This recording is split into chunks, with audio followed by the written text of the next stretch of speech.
When you look at a lot of hiring processes that have so many steps, many of them from the candidate's point of view, they look like they're set up to make you fail. Like they're looking for reasons not to hire you. Very few processes are described by candidates as, it feels like this company really wants me to make it to the next step, or it feels like they really want me to win. Welcome to the Definition of Insanity podcast for people like you who understand that we can do recruiting and hiring better. We just have to start by changing. I'm James Ellis, and I hope you enjoy the Definition of Insanity.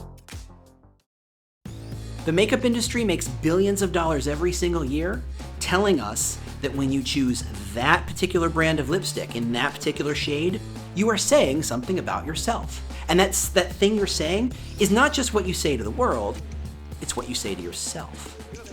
Now, I'm just picking on makeup here, but it's true of shoes and cars and software and social media platforms and video games and any number of consumer choices we make. The things we buy don't just let us tell our identity to the world. The things we buy let us tell our identity to ourselves. Now, if that's true of how a sweatshirt works, imagine how important a job is. Imagine how much a job informs one's identity. You are someone who works at Facebook. You are someone who works at Goldman Sachs. You are someone who works at a nonprofit and saving the whales. You are that thing. Now, I've been a big fan of Jasmine Bina's for a very long time. And if you like this conversation, take a moment and go find on the Concept Bureau's website, that's her company, an article called The 14 Rules of Identity. It's an absolutely amazing entry point to the kind of conversation we get to have. So I imagine that, like myself, you will get a great deal out of this conversation. Jasmine is unbelievably smart at this stuff, and she's been thinking about identity as it relates both to consumer products but also to employer brand for quite some time. It was an amazing conversation, and I imagine you'll get a great deal out of it. Okay, wow, I thought I had trouble, so that's just diving into the deep end. There's a lot to unpack, yeah. Totally. It's complicated. Totally. To say the least. All right, let's get going. So with me is Jasmine Bina, who I am always thrilled to I'm just thrilled to listen to. I'm a big fan of her podcast. I love that she only puts it out when she feels like putting it out. It's not like I'm going to force myself to say something. It is, I'm going to wait till I got something good, and then it's great stuff. So take a look at Unseen Unknown if you haven't already. Jasmine, why don't you before I go totally full on fanboy, can you introduce yourself so we have a better sense of where you exist in this crazy, crazy world of ours? Yeah. So I'm the founder of Concept Bureau. We're a brand strategy agency. We work primarily with companies that are, we say, looking to move the needle of culture. So these are companies that either need to change a belief or a behavior in the market in order to succeed. So it's a bit more high stakes. A lot of our work is very highly research-based. It's a mix between culture study and futurism. And a lot of times that involves the employer side of things too. Yeah.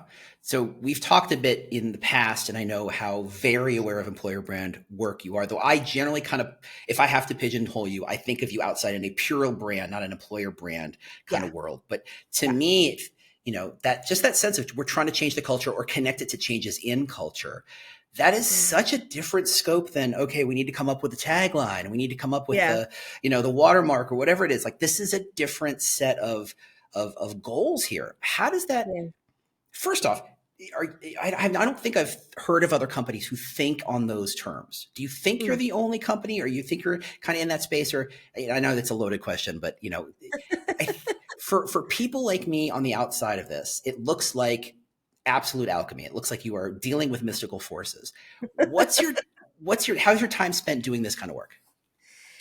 Well, I'd like to think we're the only company. I know there are a lot of companies that do great work that we're often inspired by. I don't know that they're always in brand strategy. I haven't seen too much of that, but gosh, our work is, like I said, it's a mix of going super deep in culture and then trying to project the future, and then building brands that kind of live on the future horizon. So we usually build brands on the 3 to 5 year horizon. We find that that's a good timeline to create enough tension so that if people see that brand today, they either are totally get it, they're willing to follow it into the future, or they totally don't get it and they, go in the other direction, but they can't stay apathetic.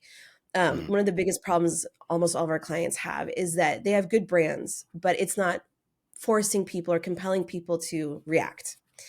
And so it's not for everybody, but those are the kinds of brands that we work with. And I don't mean like being provocative. I mean really pushing the zeitgeist of your category forward, which is a big investment for a lot of companies. But that's the kind of work that we do. So, I mean, on the day to day, I'm just like an info junkie. I'm always reading and researching. The biggest thing we do is trying to find patterns and connections. And that's like a lot of second order insight thinking. So we do a lot of internal exercises that are completely uncoupled from any client work around like futurism. You know, predicting the future is a hard skill, and Really weird. some people are not. You have to deal with a lot of discomfort. You have to have a tremendous amount of imagination. You have to have a tremendous amount of like data and input and being able to like tie everything together. So we're just kind of like always working on that. So like my day to day is a lot of that stuff. I mean, I'm a CEO, so I also do a lot of like less exciting stuff. But Sure, sure. yeah, that's more of what we do. And somebody I was talking to the other day said this to me, and he said when he looks at Concept Bureau, he sees it as like brand as futurism. Yeah, And I see I that. I liked hearing that. That was interesting. I think you can get pretty far with like typical brand strategy, but if you really are looking to create a category, capture a market, if you're dealing with like a rapidly evolving culture, if you need to pivot, whatever, yeah, you need to start thinking about like where your audience can be guided and where you can create like defensibility on that Yeah. horizon. In a way, all branding is futurism, right? I'm going to quote you to you, and it won't be the first time because I'm that guy. I am that guy. I want to make sure I get this right. Let's see. Investing in a brand is an investment in your company 3 to 5 years from now. Yes, That absolutely. you build the best brand in the world. It doesn't happen today. It happens down the road, and you have to kind of not just skate to where the puck is, but truly understand that you can influence where the puck's going at the Yeah. same time. That's a really good way of saying it. Absolutely. It's somebody's going to, I always say, bend the will of the market. You might as well Mm, be the one that does that and bend it to your doorstep. It is really about making investments today so that in tomorrow the market prefers your brand over others, and that's kind of just like creating the conditions for that to happen. That's brand strategy. yeah, and so much of employer brand is so shackled to recruitment marketing, which is a function of performance marketing, which is about how do we Yes. convert today? How do I fill this role today? And employer brand shouldn't be thinking on those terms. It should be thinking about how do I make this top of mind 3 months down the road, Yeah. 6 months down the road, 3 years down the road, so that we are the place to work for a certain kind of person. That's so true. And I would say even with employer branding, like your candidates are already probably further ahead than you realize. So even if you Agreed. just tap into where they are now, it's probably already the future tense for the space. So I think employer branding, even like incremental improvements in that regard, would have huge impacts. Yeah. So we're going to dive a little deeply into an article. We're going to use this as kind of the hook, right? The hook on this idea, because I know, where your head is kind of roughly. This article you wrote about identity. And I thought when I saw it, it was like a train just drove straight through me. I was like, where has this, it's like you extracted it, made it really interesting, really engaging, really clear. It's like, of course, everybody knows that people define their identity to such a great extent by their job, where they work, how they work, who they work with. And we don't dive into that. That's a fundamental truth of, if not this culture, if not every culture, certainly America and North America. Saying I work at Facebook means something. Saying I work at Bank of America means something. These days, saying you work at Twitter means something, or whatever, X or whatever it's called, Yeah. right? It means a lot. It's so coded. And yet we don't talk about at all what is our identity, because if I'm an employer brand and I run those brands, I don't have the thought of what do I want these people to become? Who do I want these people to become Yeah. because they join me? So I hope you're prepared for a deep dive on identity. It's your article, so hopefully you're I'm Let's do only it. going to Yes. quote you 3 or 4 times. Um, so I'm going to start with this, and I want you to just riff on this idea. And it's real simple. Yeah. Identity triggers behavior. What Hmm. does that mean? I have some sense of it, but I want to hear as far as you can take that thread. So, this is a basic psychological principle. You are going to always act consistently with how you perceive yourself. So, if you think you're a progressive, if you think you're religiously moral, if you think you're fun loving, if you think whatever, you're going to behave in ways that reinforce that belief. You're going to act consistently with that. So, if we think of like how uh, what it takes to change people's behaviors, really, you have to change what they believe about themselves. Like, you Mm-hmm. can't just change a behavior independent of self perception. So, if you want to change how people work or how they gather or how they vote, first you have to tell them who they actually are or who they can become. Give them a new identity to adopt. And the best brands do this. They give you a new identity to adopt. And then when people are comfortable believing that about themselves, then they behave differently. An example I think I used in that article was 23andMe. I took my 23andMe. I always thought that I was, I never got into sports. I never like was athletic, but there was a result on my test that said I have a gene that makes it easy to build muscle, and most athletes have that same gene. And I that was the beginning of my like athletic journey, because when I believed that about myself, when that became my identity, I just constantly looked for proof to reinstate it, like to believe it. And to this day, that insight has stuck in my head, and that's Mm. who I am. And because that's who I am, I behave differently. I believe like it's I'm naturally predisposed to being like fit or athletic, and so I prove it out. It's a really strong motivator, and when it comes to employer brands, I don't know that many brands or people in HR and recruiting really think about, when you look at your ideal talent, who do they believe they are? Mm-hmm. And I think, okay, if you really want me to take this far, I'll take this far. I think Go. something that we need to keep in mind is, you know, work, uh, a few years ago, work really was your identity, right? It was what you led with. So Mm-hmm. I work at Google, Yep. or I'm a marketing executive. But after everything that's happened in these past few years, we've gotten some distance between work and identity. There's a little bit of a gap. It's a healthy gap. And what has kind of emerged in between those two things is the personal brand. We're seeing, Mm-hmm. so I do a lot of our work is on like elite talent or high achieving talent. We have seen a real trend where a lot of high level, high achieving talent has begun to invest in their personal brands, because now, instead of saying I work at Google or I'm a marketing executive, the story is more that I am a creative person who works at Google, or Mm-hmm. I am a futurist who works in marketing. And it's that work is in service of your identity instead of being Oh the wow. entirety of your Yeah, identity. the other way around. Yeah. And I think, you know, I don't know that I see any employer brands that really realize that and ask themselves, like, who our ideal candidate, who are they trying to become, how can we show them that they can become that? And it goes beyond the role or the responsibilities. Those are important, but I think people are looking for something more when it comes to that. So yeah. Yeah, I mean, I think the full extent of it is, and having worked at Roku, we use the hashtag We Are Roku, and that's as Yeah.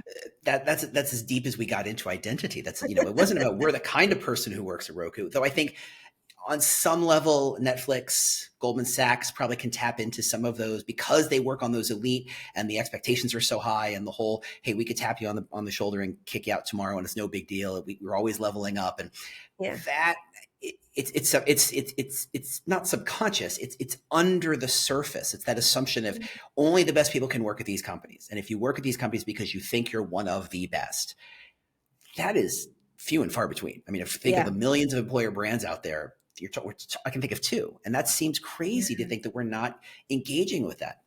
Is that, and now I'm tapping into your research, because to me, the separation of not feeling like I'm identifying with my own work seems to be a very Gen Z kind of phenomenon, right? That's coming from from young, and I'm old. I'm coming from the younger generations about saying, hey, I'm going to have a more clear delineation between work and life, and this is not who I am. Yeah. This is just what I do. Is that the start of it, or is it something deeper? Well, I don't think it's just Gen Z. It's definitely millennials, Gen X. I don't, and to be clear, it's not that work isn't important. It's still perhaps one of the most, if not the most important things to people. Um, But it's something deeper. So I actually wrote about this morning. You have to think about how much has changed in the past few years. So when the economy was going like gangbusters a couple of years ago, you had a lot of people who were working at corporate jobs who saw their friends at startups Mm. or who were trading on Robinhood or who were, buying crypto get super rich overnight. And there was a great New York Times article about the YOLO economy talking about how there's this Time, pervading belief. time. Did you just drop the phrase YOLO economy? Yeah, I mean, it was going around at the Is it? time. Oh, I feel old I now. mean, Okay, go we're ahead. past that now, but it was this Thank belief God. that like the economy is changing in ways, and I'm kind of paraphrasing here. The economy is changing in ways that punish the cautious and Oh, wow. reward the crazy. So we're kind of like our belief system around what it means to do good work is kind of changing there. Meanwhile, people's belief of their financial well-being is uncoupling from their belief of the country's financial well-being. If you look at like treasury data, Mhm. also we just don't know like what the impact of AI is going to have on our careers. So there's reason to take back control over what your identity is instead of Mm. just adopting. And by the way, this whole idea of like your work is who you are, it's a capitalist idea, but it was also really perpetuated by all these, tech companies where like you'd go to the Google campus and your whole life happened there, right? Like they Yeah, the fact took they called it a over your life. campus. Yeah. Exactly. Like you drop off your kids, do your dry cleaning, do your banking, eat all of your meals, like it all happened in the same place. And so we're kind of like waking up from that a little bit. So I don't think it's just a Gen Z thing. I think it's a just natural, swinging of the pendulum in the opposite direction. People in America take pride in their work. That's a wonderful thing. But we're just developing a little bit of a healthy distance, which gives, by the way, employers an opportunity to be super honest. Like Mm. instead of like talking about culture and your vision 10 years from now and how you're going to change the world, you really should be saying, like, thinking to yourself, people are having a hard time looking into the future because the future is so uncertain. They're very concerned about the here and now. What do people need right here, right now? And a lot of times it's not vision or culture. It's about Mm. like, what kind of leadership do you have? How do I know I won't be held back? How are you innovating on your processes? How do I know that I'm going to be able to trace the impact of my work throughout the company? All complaints, by the way, that we've heard from elite talent I everywhere imagine. through the years. um, it's just a more honest, immediate conversation that I think employers get to have. And I think that sometimes that gives you a leg up if you're not one of the big companies. Yeah. So you can be agile, you can be a little more clear, a little more focused. You're not talking about, Yeah. VMware, which is, global and has a million branches. And like, what exactly does VMware Yeah. do? No one really knows. It's that middleware. It's like, oh, I'm sure it's technical, but for some reason they have 14,000 salespeople. That is really hard to kind of say, build an identity on this, right? Yeah. What does it mean to be part of this? What does it mean that I'm part of this? Whereas Yeah. a Tesla or a OpenAI, not to drop too many brand names today, which I suspect won't be the last time, it says something. It means something, good or Yeah. bad, like it or don't like it. It means something. Yeah. Okay, next quote. I feel like this is a game show, right? True Let's or do not it. true? Did you say this? Right, Jasmine Bina, this is your life. What people want is to learn about themselves, and I think that is a driver that employer brand knows but does not tap into. People want to learn about themselves. People want to feel tested. And when you talk to Yeah. employer branders or you talk about candidate experience, everything is a function of we're going to be nice, we're all super friendly, we're all, super rooting for each other. It's like that's a way of being, but that is not the way. There is no the way of being. And frankly, a lot of people want to work for places that are hard to work at, or want to work for places that are incredibly challenging, or put them in uncomfortable situations, not unsafe situations, necessarily, but certainly Yeah. places where they're going to be pushed to see who they can be, because that's really what they want to do, is learn about Yeah. themselves. Yeah. How do we talk about that? How can we extract some of that thinking to insert it into our brands? Well, yeah. So you totally hit the nail on the head. I think people. I mean, I've seen this in our work with candidates. They really are asking themselves, "How am I going to be transformed at this company? How will I evolve? Evolve? How will I change?" And that's more than just like your skills or your role or climbing up the ladder. I, you know, I still haven't seen an example of a company like there are testimonials on jobs Mhm. landing pages or job sites. There are, videos of like team members talking about like, how they've grown with the company over the years. I don't know that I've ever seen an honest discussion of how somebody has changed at a company, how they've transformed, how they've changed the way that they think, how it's made them, more confident or more effective or help them really grow into their own. And you bring up something very interesting. I think you mentioned, people proving themselves. So Mm. this is a very persistent story that we see with talent, especially with people who are like ascending in their careers. They've had a few early successes. It's this story that you will hear over and over again where they feel like they are running out of time. And Oh, this next job has to be the job where I can finally prove what I'm capable of. That story comes up so much for like oh, the wow. best talent. And you want that talent, people who have a lot of potential but haven't had a chance to prove themselves yet. Mhm. Now that's a huge emotional burden that they're dealing with.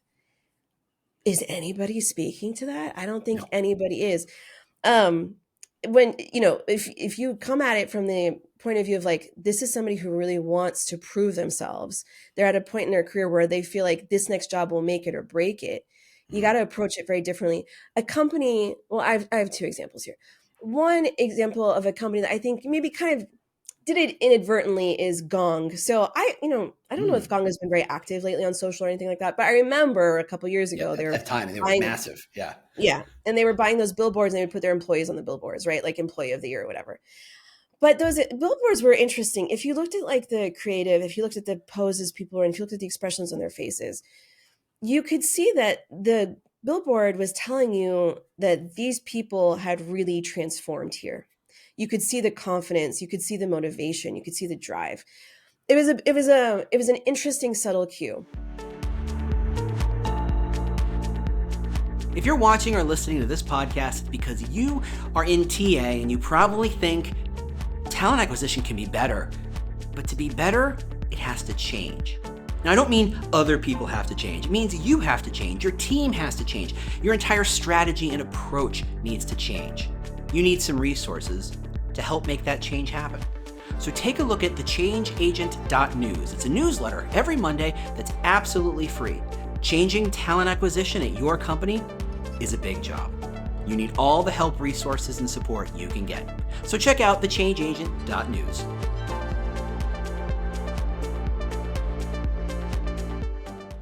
Um, the other example, and it's a slightly different example of a company that I think does get it, is Shopify. So they have, I don't know if they're still doing this, but they were doing their life story interviews Mhm. where they ask you to tell your life story. And you can see, like, when you ask someone about their life story, you're clearly giving them an opportunity and looking for them to, reveal to you what drives them, what has shaped them, what is the fire in them that can't be extinguished. Yeah. If I'm a candidate and if I'm one of those people who feels like I'm at this point in my life where if I don't prove myself at this next job, like this next job has to be the one where I can do that. Being in an interview like that really hits the nail on the head. It really signals to you that this is the company that wants me to do that, that can help me prove myself. Mhm. And I think that's, it's a tremendous tactic in the hiring process that they have. Um, but yeah, like people that's a consistent story that just I don't I think it will be here our entire lifetimes. It's just something that happens to you when you reach a certain point and people are more aware of their finite energy and time in the job market more than ever. Yeah. So it's an opportunity to speak to it. And I can imagine. So I'm thinking my dad, who was corporate ladder, commodity Yeah. broker, like he was moving up. There was a ladder. There was a path. Everybody knew you were on the fast track. You weren't on the fast track. Um, it's like measuring puppies. You could tell by the size of their feet how big these dogs are going to get. You could tell 2 or 3 years into these companies, are you fast track material or are you just going to grind it out? Or what is the deal? And as Yeah. we've moved towards a job hopping kind of world, there is no ladder. And I have a Mm, friend of mine who says, I don't care what the title is, so long as I get paid a number I think is valid. I don't care if you call me yeah. an employer brand specialist, which is kind of the lowest rung of the totem pole in my world, I think. Yeah. It doesn't matter so long as the paycheck comes in the way it is, Yeah. because they're not defined by their title. What they're defined by is the opportunity to do the work. And to them, Yeah. if they're getting paid, that means they think the company knows that they're worth that work, that they can do that, they can push those boundaries. Yeah. One other thing I want to touch on, is something you said that was super, you just ping, you glanced right by it, but I think is really important. It's the idea that you talk about the gong, this is, employee of the year, that there was these subtle signals that said, this is about people who can grow, people who can change. And I think the Hmm. phrase there is subtle signals. And I think Yeah. so much of employer brand is pick a thing, pick a note, bang on it like it's dead, right? Until you Mhm. just, and it's just so simple. And there's so many subtle signals we could be sending that we oversimplify. Like if we get into Yeah. emotion, it's always about you're happy to work here or you're moved emotionally. It's like there's like a Yeah. million emotions. Why are these the only two notes we ever seem to play? How do Yeah. we? Any thoughts on that, or am I going off the deep end here? No, I totally agree. I think in my experience, it's usually a symptom of where employer brand sits in a company, Oh but no, are we there's having this risk fight? aversion. It can be a symptom of that, but there's a natural aversion. I think something about employer branding feels a little more under the microscope because of the legal implications. Mm, And you have HR involved, which is yeah. naturally risk averse as well. Yes. Um, and I think it's also when you don't really know what your employer brand is about, yeah, you're going to retreat to those like two emotional signals. I think I don't know that I've seen many companies do the hard work of truly understanding what the employer brand is about on a deeper level, besides just like getting recruits through the door. Yeah. So Yeah. yeah, that's why that happens. So you're someone who, as a professional, your career is about getting those levels, to those more meaningful, more human, more real emotions. How do you know when you've hit that level? Like if now I'm envisioning myself with a miner hat and a pickaxe. I'm like, how do I know when I've hit water, or hit gold? Like, how do you know when you've gotten past the obvious answers and into, okay, this is an unexplored, ripe area that when we tap into it is incredibly powerful. Well, I will say this. You need to understand the emotional triggers that will cause certain behaviors in the candidate life cycle. So you need to know what triggers will make people feel confident, what makes them feel afraid, what makes them feel safe, what makes them feel respected. A meaningful emotional trigger is one that causes an action. So Okay. you know Wow. you've hit pay dirt if you can reliably say when we make people feel respected, this happens. Like Wow. we get a certain number of a certain kind of throughput through the process, or we get fewer people who drop out at this point, or whatever it needs to be. The trigger needs to have an actual outcome, then it's useful, right? And Yeah. when you look at, we do a lot of like journey mapping through the hiring process. You need to be able to map the journey, know what emotions need to be dialed up and dialed down for the right kinds, for what you want to happen behaviorally with your candidates. There are times where like you're going to want to dial down fear, but increase confidence. And talking about this out loud, it makes me think of something else too that I think I've seen some employer brands kind of um, miss. And it's that when you look at a lot of hiring processes that have so many steps, many of them from the candidate's point of view, they look like they're set up to make you fail. Like they're Yeah. looking for reasons not to hire you.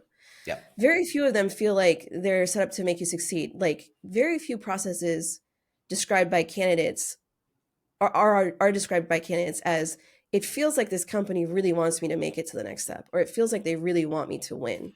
Yeah. Subtle signals come in there, right? There's a multitude of things you can do, but it's all just it's not even changing so much of your process. It's really paying attention to like what is your process actually achieving and Mhm. what you need to tweak within it to make it work. And that's where the emotional triggers, I think, come into play. Interesting. Yeah, I think you're 100% right that most companies set up that process for people to fail. It's like, at what point will they exhaust themselves, or they finally trip themselves up and say the wrong Yeah. thing or piss somebody off Yeah. or whatever it is? Like, we can finally pull it out. And I think there's a lot of research that shows that many companies put extra steps in that simply because they haven't figured out what they're trying to find. So Yeah. they're literally extending the pushing the goalpost back just so you can fail, so they can say, it wasn't me, it was the candidate, they failed. And Yeah. it is it is horrible because the company's so desperate to hire these people, but the challenge is, to the hiring manager's point, that they don't know what they really want. Oh, that's so insightful. That's so true. Yeah, very true. I don't know that hiring managers really get that much training in hiring. I haven't really seen it. Yeah, Almost not at all. They have day right. jobs. That's the thing. The expectation is, you're a nurse, you're a data Yes, you're right. scientist, go be good at that. And oh yeah, just put this interview hat on and you're suddenly an interviewer, and you're gonna ask dumb questions and stare at your phone the whole time and wonder why you can't hire anybody.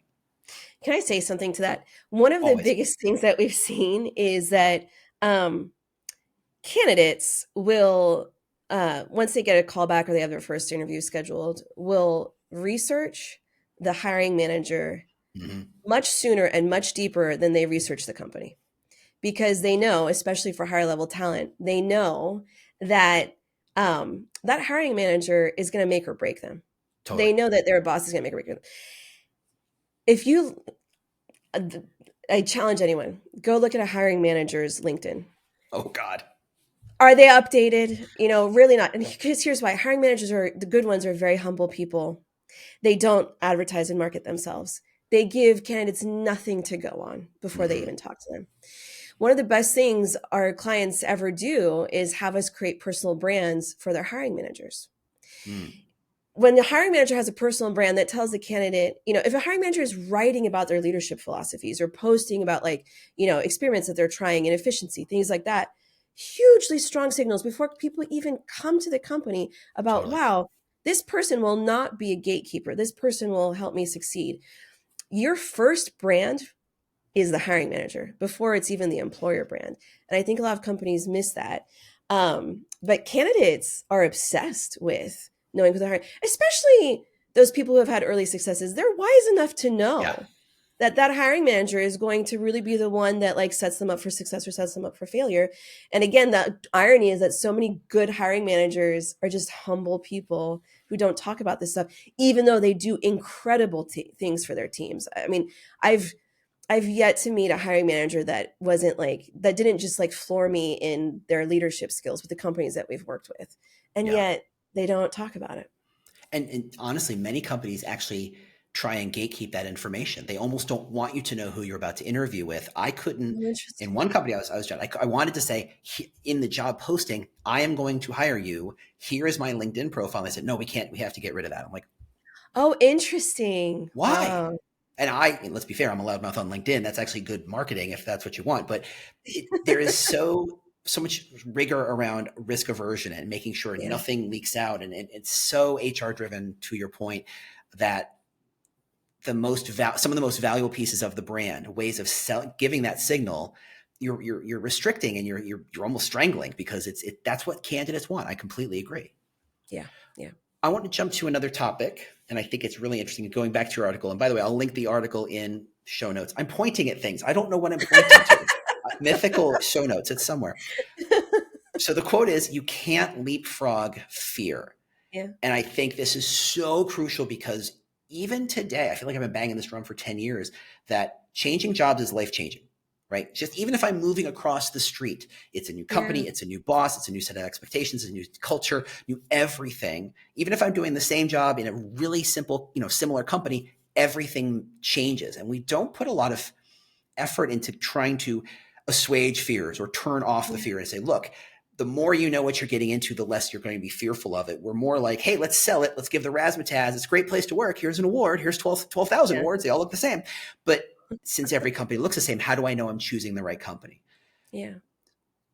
What are some of the tricks or tools we can use to try and bring down the level of fear so that candidates can make a more confident, more informed choice when they're thinking about, should I apply? Should I engage? Should I accept that offer?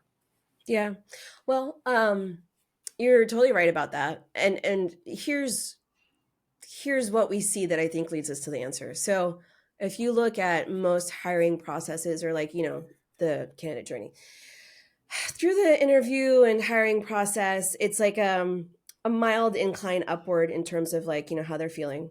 Then they get hired, and then that, like, 4 week or 6 week onboarding after they're hired, it like jumps sky Yeah. high. And then if you're not careful, it starts to taper off again over the next couple of years. Why is this jump after conversion We always say this is a problem with every brand, employer side or consumer side. Don't hide the experience behind the conversion. You need to surface that before people are hired. One Mm, of the easiest ways to do that is to kind of package and productize your culture. A good example of this is Google. What the Toxic Google series is fantastic, but if you're a candidate, it tells you, it gives you a feeling of what it's like to be in the room. yeah. It shows you, like, you hear the kinds of questions your colleagues will be asking. You see how the company values curiosity. You see the kinds of speakers they bring in. You feel like you are, I mean, I've listened to so many of those talks. It feels like you're part of that cohort almost. They've productized their culture and kind of like exported it. Um, and there are other ways to do that, but you need to ask yourself what happens in that onboarding that we could surface earlier, Hmm. that we can show people. We do so much, brands do so much during onboarding to create a sense of belonging, a sense of shared vision, whatever their values are, whether that's like curiosity or risk taking or whatever. All of that needs to be front loaded, and I think Hmm. content marketing is one of the best ways to do that, but you have to be smart about it.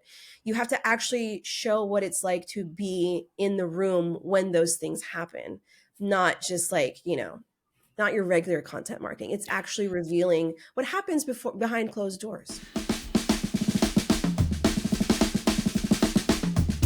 What's the point of employer brand?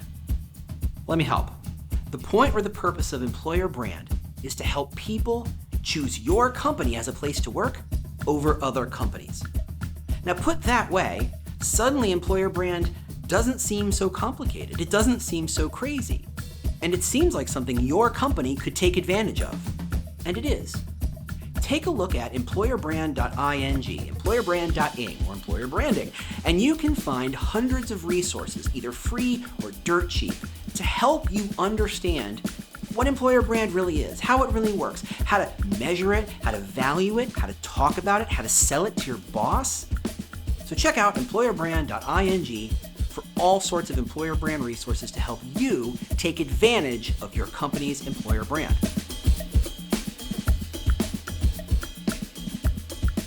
To me, it's a question of credibility. It's that to most candidates, what's on the career site. First off, if you've Yes, ever been exactly. through a career site a career site development process, and the number of hands in that pie, Yeah, it's a wonder yeah, I have. anything ever happens. It's a wonder it ever Yeah, ships. What's the joke? It wasn't delivered. It escaped, right? They're horrible and they're full of compromises. And so anything that's interesting gets, whittled away. Anything that's there, you're like, is this spin? I don't know how to yeah, kind of interpret this information. And you look at relative to a corporate or consumer marketing, the amount of marketing being done in most companies is a tiny fraction, right? If they yeah, can put out an article every 2 or 3 weeks, they're thrilled. And you're like, how do you build credibility at one touch point every 2 or 3 weeks? And yeah, so it's not till they get the offer and they go, okay, they lifted the curtains open. I can see what's really happening. Oh, it's not the Wizard of Oz. It's a little guy with a hat. Okay, got it. I understand what this is. But until yeah, that moment when they say yes, they're always at arm's length and always the stranger. yeah. How does that strike you in terms of, is it a credibility question? Is it an amount of content question? Could we tell better stories? And where could those stories exist for us to kind of mine? I think it's definitely about telling better stories, especially back again to those transformation stories about how people personally evolve at companies. That's a Mhm. huge promise. And again, what a lot of great talent is looking for is an opportunity to prove themselves. If you know that, are you telling stories where people were able to prove themselves, were able to expand their own horizons? Um, I think, you know, you never know where you're going to be meeting your candidates, and oftentimes you will meet them in places Oh yeah. other than the typical hiring channels. You need to treat all channels like you're talking to your talent base. Thank you. And so, if you look at it that way, every piece of content needs to double as a signal, a subtle Mhm. signal of what it's like to work here. Yeah. Like for example, at our company, I force my team to write thought pieces. And you can see like how their thinking evolves over time. We show a lot of like our kind of like half-baked ideas. And I know we are always getting inbound inquiries about jobs and people wanting to work here because they see that we put our team members on a pedestal and they see that these people are allowed to kind of explore their ideas independent of their work, that we Mm, invest in that.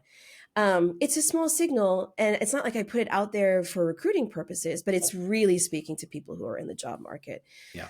Look at every piece of content. Every piece of content can do that in some way if you're clever about it. I do think, we've already touched on this so much. It does require a bit more risk taking and vulnerability than I think the people in charge are usually used to. Hmm. But even just testing with it and seeing the kinds of different outcomes you have would mean a lot. Some of the bigger corporates that we do work for, a lot of times people come into the hiring channel because they really admire the CEO. And it's not what they've accomplished, it's like what they're posting on LinkedIn or how they handled a situation or a little thing they said in an interview. Yep. Like all of those things were never meant for talent, but that's what brings them in. So, if you're not going to like make the talent channel more aligned with how people are thinking, you at least have opportunities and on the other side of the brand to do that as well. And I think that's a way of looking at it that could benefit brands. We do it, but I mean Yeah. it's easier for us because we're a smaller company. But Exactly. But I think it's interesting because what you're saying is, if I can put words in your mouth a little bit, you've got on one side TAHR, super risk averse, keep it watered down, keep it safe, don't make any promises you can't keep, we'll get sued to, into the Stone Age. yeah, Meanwhile, if you try to insert those messages into marketing, marketing reacts like, why are you trying to water down my message? Because they mm, aren't integrated brand thinking. It's not yeah, because there's marketing for consumer and there's marketing for employer, and never the twain shall meet. And you're stuck because you have to put either out bad marketing or no marketing, because depending on who you're talking to, it's a really tough place to be. yeah. It is tough. I mean, I know you don't like to talk about this, but that's a symptom. I mean, you just said it's a symptom of where employer brand sits in a company. Yeah. But that's why I think like startups sometimes like really get it because they feel the pain of talent shortages so much, so hard, Yeah. that they're willing to try other things, and they really do see like the entire brand as one thing, employer Mhm. brand or consumer brand. And it's almost And a movement. You're joining this small company because it's a huge yeah, bet you're making on not just necessarily that CEO who's 27 years old and has an idea, or maybe, or the thousands of people who work there, because they don't. It's, you believe in this idea of what the company's trying to achieve. So it almost is like joining a cult or joining a movement or joining something bigger. And I mean that non-pejoratively. And smaller yeah, companies get to do that far better than bigger companies, which get diverse and distributed and kind of diluted in their brand. yeah, totally. It's Seth Godin said this thing that I mean, it applies in so many places, and I say it all the time. It's just this whole story of people like us do things like this. Yeah. Yeah, you could say that if you look at it that way, that works on the consumer side and on the employer side. People like us do things like this. You can send that signal in all of your content, if you're smart about it. And I think that's like an easy heuristic for knowing if you're actually like using a channel to its fullest value. Like, Mhm. are we communicating that people like us do things like this? Yeah. I want to get your thoughts on a very dangerous word. It's Huh? controversial. I can't wait to hear how you react to this. The word authentic. Yeah. What Hmm. does it mean? Is it a bunch of bullshit? How are we doing it right? How are we thinking about it wrong? So authenticity is a weird word. I think it's a word that has changed meaning. I think again, it was born of the whole Silicon Valley, like you live your life on our campus idea of like Hmm. it's your entire self. It's all sides of yourself. It's you bring your whole self to work. Yeah. I can tell you that bringing your whole self to work, the way that we've described it in the past, doesn't serve the employee or the employer. It creates problems. That doesn't mean you have to be secretive or anything. It just means that we've wisened up to the fact that work is not perhaps your family. Work is your work, and you can love the people that you work with, but you don't owe them everything or all of yourself. That's the slippery slope that I think causes problems on both sides. Yeah. So, authenticity isn't about sharing like every bit of yourself anymore. Authenticity, I think, we really should redefine authenticity. I think it's already happened anyways, as Mm, being rewarded and validated for who you are, understanding that everybody is different, seeing those differences as strengths, but mm, knowing that the truest version of yourself, the sincerest version of yourself that you bring to work is valued and meaningful. Finding value and meaning in people who are being authentic versions of themselves, not rewarding them for like bringing everything or like committing all of their life to the job. I think that's where authenticity kind of got muddied. We yeah. started to believe like to be authentic meant to like bring it all in, and that was a I little broke up with my damaging. boyfriend. I broke up with my girlfriend. I can't work today. Everybody, let's have a meeting, and I'm going to cry. It's like, no, yeah, you're authentically feeling that. I get that. I apologize. That sucks for you. And we got to get stuff done. We got a job, Yeah. and that's yeah. That to me is like the painful part of authenticity is like it taken to the full extent is, hey, everybody, I'm going to the bathroom. I'll be back shortly. Or it's like that. Do we really? Is that helpful? How does that work? And every company has like a slightly different culture, so that's going to be like a different line for different people. But I don't even think that that's necessarily a problem. Is that it becomes a slippery slope in that like the more you give, the more is expected. Like it's like Oh, okay. then it translates into like overwork and be feeling undervalued. That's where it gets a little murky, Hmm. and I don't. I know that I've spoken to plenty of HR people. It doesn't serve anybody. It's truly about being seen for who you are, being appreciated and valued, and feeling meaningful. There's another thing I wanted to say too here that comes to mind. When we think of overwork or like being burned out, which is another thing Hmm. that people are very concerned about, Hmm. being burned out rarely comes from overwork. Overwork is the last straw. Being burned out usually comes from feeling undervalued first, feeling Hmm. that your concerns don't matter, feeling that you complain about a process but nothing changes, feeling that your boss is holding you back, um, especially for high achieving talent. That begins the burnout process because it feels like no matter what you give, you're not getting back what you deserve. And then, yeah, you naturally feel overworked. All these things are kind of related. You have to be careful about, if you want people to feel like they can be authentic, if you want people to feel valued, if you want, it's all the same thing. It's making sure that you understand what the actual needs of your people are and speaking to that like their more immediate needs instead of abstracting it all into, I've said I wrote about this one, instead of abstracting everything into culture. Hmm. It's really understanding what these people are looking for and how they define their sense of purpose at a company. Yeah, what's the line? The difference between stress and passion is stress you're Yeah, working really hard for somebody else, and passion is you're working really hard for yourself. I think, And yeah, go ahead, that's go ahead. perfectly said. That's it. I, It's right I there. all my best lines are stolen from other people. I just don't always attribute them. So just assume it's somebody else's. I mean, half the state you're like, that's true. I'm like, I'm just quoting you. Well, it sounds good when you say it. Well, I'm here to serve. That's all I could say. So one last question before we kind of wrap things up. This is a last bit from your article. Everyone is a hero in their own story. Now, you didn't Mm, write that. I'm quoting you, but we've talked a lot. Everybody knows that. Every playwright has learned that. Even the villain exactly. thinks they're the hero. Does that mean though? Is there a direct connection between that and story brands? And do we have to put every candidate on a hero's journey, and they have to go through, you know, out to the wilderness, and there's a wise, person who guides them? Like, are we Yeah. at that level? I mean, I'm a big fan of what Donald Miller wrote in Story Brand. It's a great book, and if you haven't read it, you should, because there's a lot of really interesting ideas in it. But is that what it means? Do we have to lean into this hero's journey idea to tell our story and to get people to engage, or is there something else in that to that idea? So I actually have not read Storybrand. I'm probably the only person who hasn't. Oh, I you did can't read say that Hero out on a loud. You'll Mission, get though. kicked out. You'll get kicked out Yeah, of the club. get kicked out of the brand club. I did read Hero on a Mission, which was an excellent book by Donald Miller that I've actually bought for many friends. But that's more of like a personal development book. Um, Now, if I'm thinking of like the traditional hero's journey, I don't know if it's necessary to put people through those trials and tribulations, like the ups and downs. But I think I I would just go back to what I said about I do think it's necessary to make people to actually set people up for success in the Mhm. hiring process instead of making it feel like they're being set up for failure. Like everything is a test that's trying to get them cut from the consideration process. Um, that is another great signal of the kind of company you are and how people can expect to be treated at a company as Yeah. well, surfacing that. I'm sure many companies do internally set up their employees for success, but they don't show that during the Yeah. hiring process. You can front load that.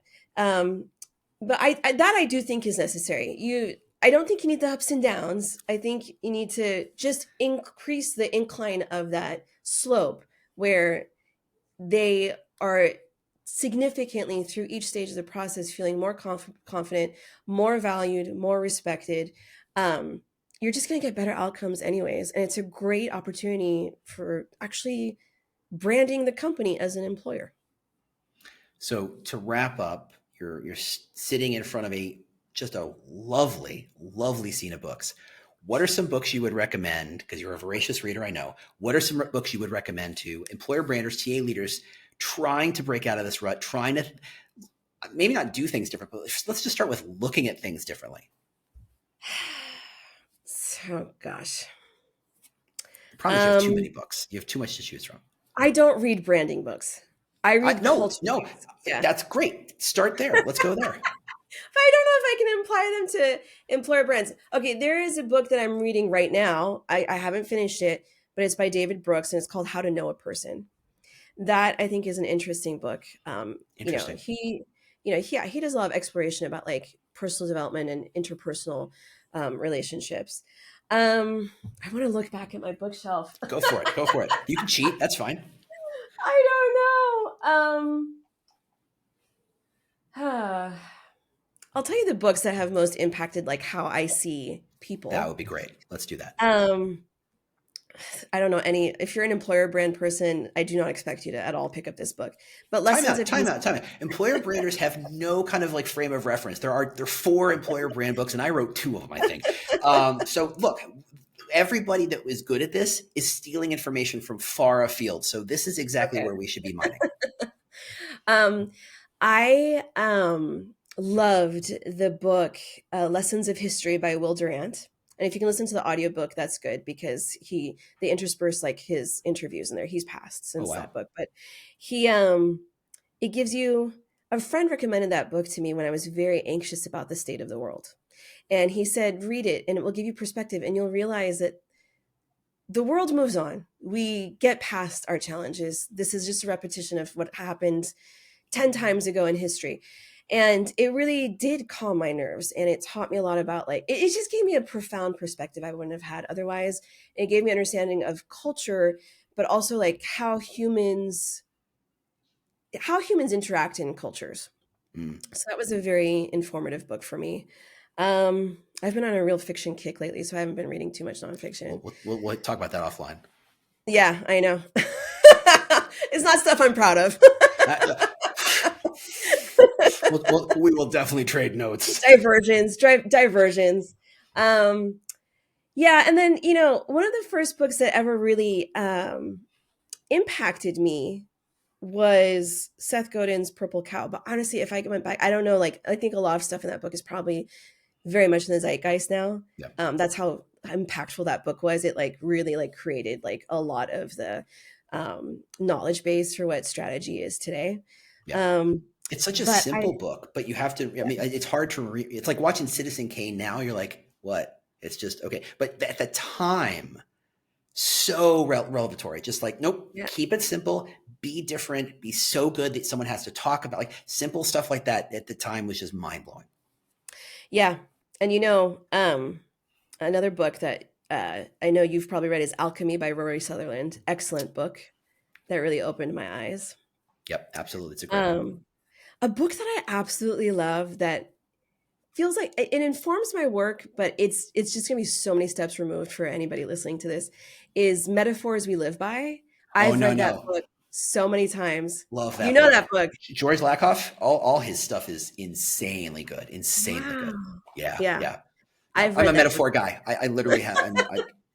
Yeah. That So it book, was it, like, it honestly feels like a reference guide. Oh, another great culture book here we is go. The Woman. Okay, so if you're a woman and you want to understand how culture has shaped what it means to be a woman in all of the convoluted, insane ways, um, There's a fantastic, massive book called The Woman's Encyclopedia of Myths and Secrets. And it's a historian that takes every metaphor, idiom, ideology, anything about femininity and being a woman, and traced it back to its roots historically. Wow. So you understand where it came from and how it mutated and how the culture of the time morphed it to fit its needs and then became what it became. That That's really book I interesting. love. I love That's that really book. That book is amazing. wow. Have you Yeah. read Connections by James Burke? No, I haven't even heard of that book. Okay, so this is old school. This is like late 70s, early 80s. The idea that this invention begets this Mm, change begets this thing. And he does these right 10 again. like paths. And there's actually a TV show that happened in the 80s that is really, really good, really, really well done, incredibly dated, obviously. But to me, it just was so good at saying, you don't understand the multitude of factors that go into Yeah. what you think of as a simple change, like, oh, getting to the moon, it required X, Y, and Z. It's like, oh no, we had to invent film strips first. We had to invent like Yeah. all these things to get you to that. Like, to me, that's was sparked by your the last book you mentioned. So it's a good one. I love stuff like that. I love stuff Yeah, like that. yeah. All Yeah. right, we are out of time, and as you can guess, I could do another hour of this, but I'm being kind to our guest here. So, Jasmine, before I say goodbye, where would people find you? Where should they read your stuff or listen to Oh. your podcasts? Yeah. So if you want to sign up for our newsletter, we write long form content and we really try to write original thinking about culture, futurism, brand strategy. That's it. You can just go to our website, conceptbureau.com, and look at the insights that we have there. I also publish everything on Medium. We have a podcast called Unseen Unknown that really tries to understand the hidden forces of culture and then ask ourselves, what does that mean for business and brand? So we bring in a lot of people from outside of brand and strategy and apply their knowledge to our work. Um, and then we have a YouTube channel. It's just a Concept Bureau YouTube channel. We have a couple of series on there. One of them is Toxic Concept Bureau, which is a blatant ripoff at Toxic Google. And then we Steal have from the best. and then we have another series called Brands and Outliers. So it used to be just an internal exercise that my team did every month where they pull out all of the brands that are interesting, that are having some sort of cultural impact, and all of the outliers, because the future always begins as an outlier, not as a Yeah. trend. So they look at all the anomalies, and it's like a quick 30 or 45 minutes where they just run through everything. And we started recording that. It's one of our most popular series. So that's on our YouTube channel as well. And then if you want to hear my daily thoughts, I'm on LinkedIn, Jasmine Bina.